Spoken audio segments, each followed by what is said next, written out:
नमस्कार दोस्तों। माना जाता है कि ऋषि चरक आयुर्वेद के महान ज्ञाता थे। किसी समय में घने जंगल में उनका आश्रम था।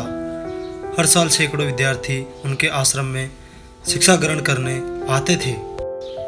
हर पूर्णिमा की रात को वे अपने शिष्यों को लेकर जंगल में निकल पड़ते। वहाँ उन बूटियों को दिखाते जो चांदनी रातों में पहचानी जा सकती थी। ऐसे में जंगली जानवरों का भी डर होता था। बड़ी अजीब अजीब सी और डरावनी आवाज़ें जंगल में गूंजा करती थी। कुछ विद्यार्थी डर के कारण शिक्षा छोड़कर भाग जाते थे। चरक कहते, अच्छा हुआ कि कायरों में मेरा समय खराब नहीं हुआ। वे भाग गए। जो मौत से डरते हैं वो क्या वेद बनेंगे। वेद का तो काम ही मौत से लड़ना है। वे परीक्षा भी इतनी कड़ी लेते कि सैकड़ों में से कुछ ही विद्यार्थी उनसे शिक्षा ले पाते। आचार्य चरक ने एक बार परीक्षा में अपने विद्यार्थियों से कहा, मैं तुम्हें 30 दिन का समय देता हूँ। इस अवधि में तुम्हें सारे जंगल छान मारने होंगे और उन जड़ी बूटियों को लाना होगा जिनका आयुर्वेद में उपयोग नहीं होता। सभी शिष्य चारों दिशाओं की ओर दौड़ पड़े। कुछ विद्यार्थी घास फूस लाए तो कुछ जहरीले फलियाँ या तने लाए जिनको खाने से जीवों की मौत होती थी। 20 दिनों के बाद विद्यार्थियों ने अपनी अपनी जमा की गई वनस्पतियां दिखाई।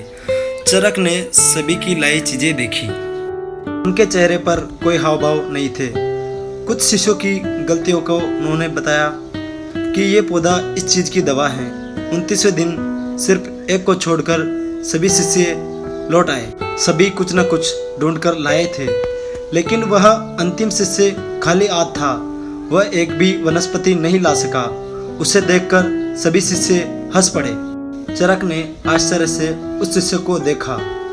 वह बोला, गुरुदेव, मुझे सारे जंगल में एक भी ऐसी वनस्पति नहीं मिली जो आयुर्वेद के काम न आती हो या बेकार हो। चरक ने घोषणा की, इस साल केवल यही विद्यार्थी परीक्षा पास कर पाए हैं, क्योंकि सचमुच ऐसी कोई वनस्पति नहीं है जो बेकार हो।